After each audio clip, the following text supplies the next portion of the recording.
Você quer saber como lidar melhor com pessoas difíceis e com conflitos no seu dia a dia, na sua vida pessoal ou no seu ambiente de trabalho? Então fica aqui comigo que eu vou te contar algumas coisas que acontecem aí por trás desses conflitos, o que tá rolando aí na mente dessas pessoas, nas ações, nas reações e como que você pode fazer para sair desse imbróglio e realmente fazer uma boa gestão desses relacionamentos. E claro, ter ganhos com isso. É sim, você vai ter ganhos com isso. Vem comigo. Então vamos lá. Gestão aí de relacionamentos, de pessoas que a gente chama, né, de pessoas difíceis, de conflitos no dia a dia. O que acontece assim em linhas gerais? E aí a gente vai falar do humano em geral, não de uma situação A ou B específica, né? As pessoas, elas tendem nas relações, nas situações, elas tendem a reagir de duas formas principais quando elas percebem algum tipo de ameaça no ambiente, né? Que ameaças são essas?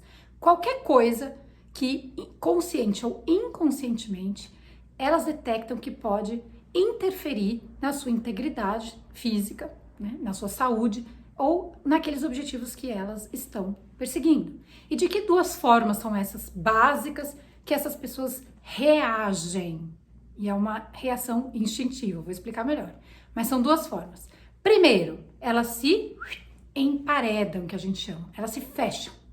Elas se tornam herméticas, você não sabe nada que está acontecendo, elas fogem da discussão. Morreu. É fuga. E a outra? A outra é o confronto. Elas partem para a reação, muitas vezes agressiva, violenta até, né? E essa agressividade pode se manifestar de N formas, né? Na própria fala, numa fala mais estúpida mesmo, até com xingamentos, enfim. Ameaças mesmo, proferidas aí verbalmente, N formas, né? Essa agressão. Então essas são as duas maneiras básicas que as pessoas reagem. E quando a gente fala de conflito, óbvio, a gente está falando desse bate-boca, ou seja, pelo menos duas pessoas, né, que se colocam num campo de batalha, em campos opostos. Agora você imagina, chefe e liderado, né, um time, uma equipe, uma família.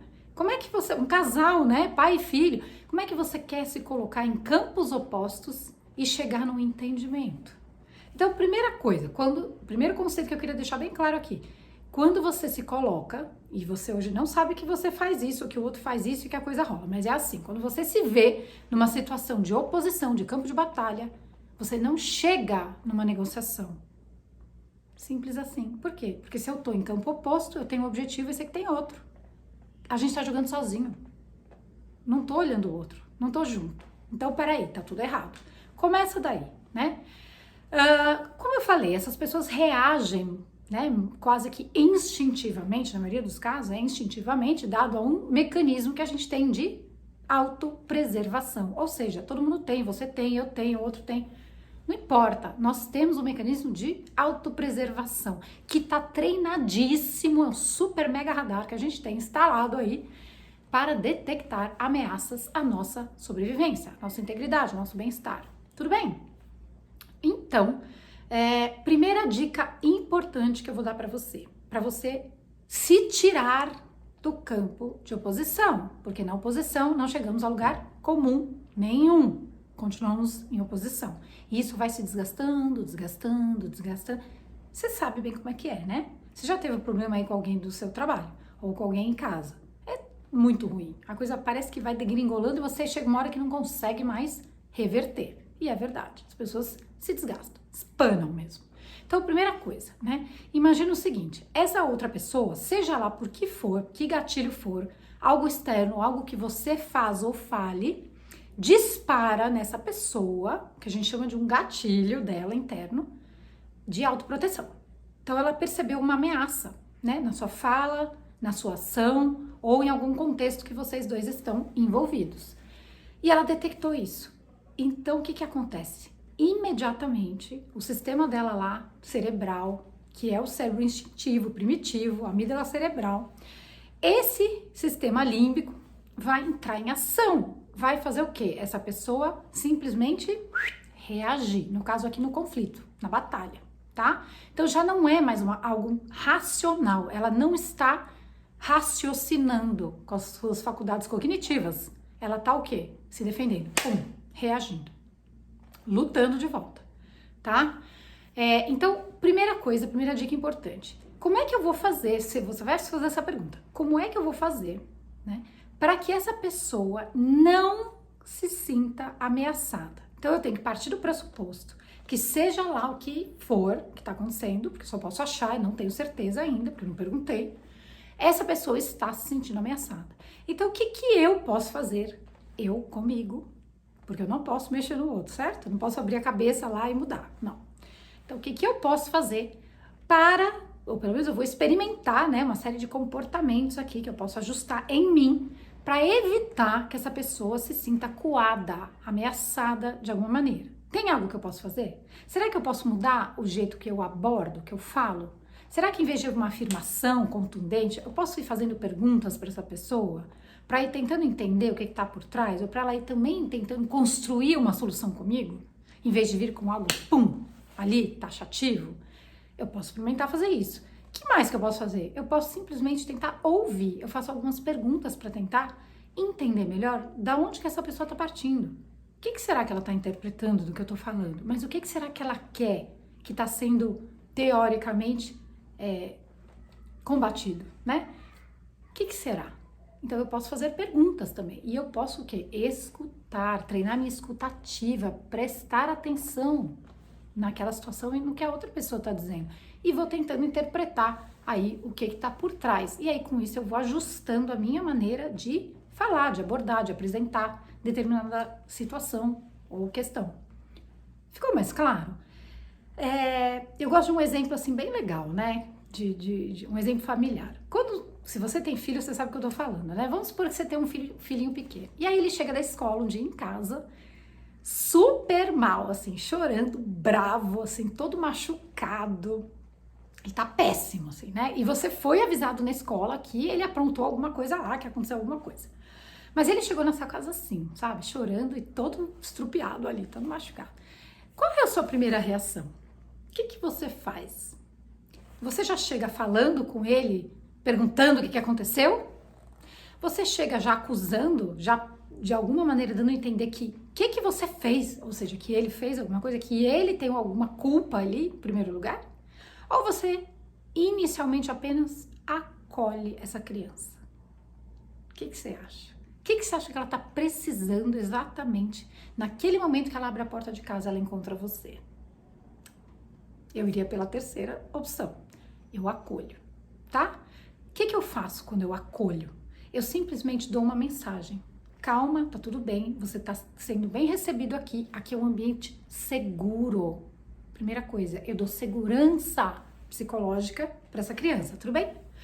Quando eu faço isso, eu abro um caminho muito importante. Eu tirei ela daquela situação emocional que eu comentei, da ameaça, da tensão, onde ela não está raciocinando, ela está reagindo emocionalmente, tá? Então, eu como adulto, eu faço isso, eu acolho. Não tô julgando nada. Eu não sei se ela tá certa, se tá errado, o que aconteceu, quem que começou, quem que acabou, eu não sei nada. Simplesmente, no primeiro momento, eu acolho. E eu escuto, eu dou meu colo, meu abraço, meu sorriso, uma segurança psicológica. Tudo bem? Aí eu tiro essa criança desse estado emocional bagunçado aí, de fuga, enfim, de nervosismo. Depois disso, ou logo depois, ou um pouco mais tempo depois, aí sim, eu parto para a questão da discussão, do aprendizado. Puxa, o que aconteceu? Conta para mim, né? O fulano fez isso. Mas como é que foi? Mas, enfim, aí você parte por quê? Para uma conversa lógica, racional, né? Para se gerar aí conclusões, aprendizados, né? Próximos passos, enfim. Pode ser sim que essa criança mereça até algum tipo de castigo, sei lá, aí no teu estilo de educação, não sei. Mas aí você vai ver depois, tudo bem? Quando ela já saiu daquele estado, porque daí ela vai aprender alguma coisa, seja lá pelo que meio você utilizar nessa educação. Você percebe que com a criança ou com o adulto funciona da mesma forma? As pessoas querem uma certa o quê? Segurança psicológica. Por quê? Por que isso é estratégico? É o que eu falei. Senão elas começam a operar, ó, no sistema límbico cerebral, naquele que é reativo, instintivo. E ela sai totalmente do campo lógico, ali do cognitivo, que é o córtex pré-frontal, né? A área cerebral aqui mais desenvolvida, que faz essas análises, que pensa, que raciocina, que começa realmente a decidir coisas com base em análises críticas e lógicas, tá bom? Então isso é super estratégico. Então pensa aí, como é que você vai, a partir de agora, encarar situações desafiadoras, lidar com pessoas difíceis e conflitos no seu dia a dia. Tudo bem? Esse é o primeiro passo, é uma primeira lição aqui, né, para te ajudar a fazer isso. É um tema muito comum que eu lido aí com pessoas, com profissionais em ambientes corporativos e familiares, porque geralmente quando você tem muito problema no ambiente corporativo, no seu ambiente de trabalho, você traz isso para sua casa também, né? E você precisa administrar tudo isso. Então, da mesma maneira que você trabalha isso no seu ambiente pessoal, você trabalha no seu profissional. Por quê? Porque eu vou ajudar você a trabalhar isso em você. E você é o autor disso, você é o dono desses papéis aí de pai, de marido, esposa, enfim, né, de companheiro e de time, ou de, né, de membro de equipe, ou de líder, ou de empreendedor, de dono de empresa, enfim, sei lá. Você é o cara ou a cara que tá aí com essa batuta na mão. Você tem essa responsabilidade. Gente, ficou claro? Será que eu ajudei você a ver alguma coisa que você não estava vendo? Então, se fez sentido para você, se você achou legal, além de você curtir aqui esse vídeo, compartilha ele, comenta aqui comigo para eu produzir mais conteúdo desse para você e para quem precisa, porque eu acho que isso é uma coisa muito útil, pelo menos tem sido aí nesses 10 anos de trabalho com pessoas e profissionais, eu tenho ajudado bastante. E, claro, né? Faz pergunta e se você precisar da minha ajuda, ó, me chama e a gente vai sim tornar essa sua jornada mais fácil, fazer do limão uma limonada, desenvolver aí a musculatura que você tem que desenvolver, a sua inteligência emocional, para você lidar cada vez melhor e aprender, porque são essas situações difíceis, essas pessoas, esses conflitos, que são sim os maiores mestres. É que nem lá no exercício físico, né? A sobrecarga que você tem que carregar para o seu músculo se desenvolver, para ele se hipertrofiar. É a mesma coisa, tá bom? Então, se você gostou, dá um like aqui, comenta, indica para alguém, fala comigo e, claro, me chama se você precisar. Eu tô sempre aqui à disposição porque eu quero que você faça a sua transformação. Até a próxima!